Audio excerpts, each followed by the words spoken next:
संसप्तक लोक म्हणजे 3,500 माणसाच्या दुर्योधनानं अर्जुनाला मारायासाठी आणले होते. कुरुक्षेत्राच्या बाजूला युद्ध करण्यासाठी होते.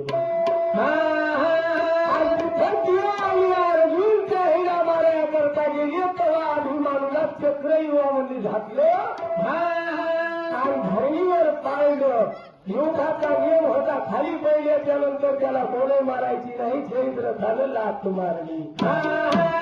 आपला अभिमानीला प्राण आपला कंठामध्ये ठेवण्यावरील येईपर्यंत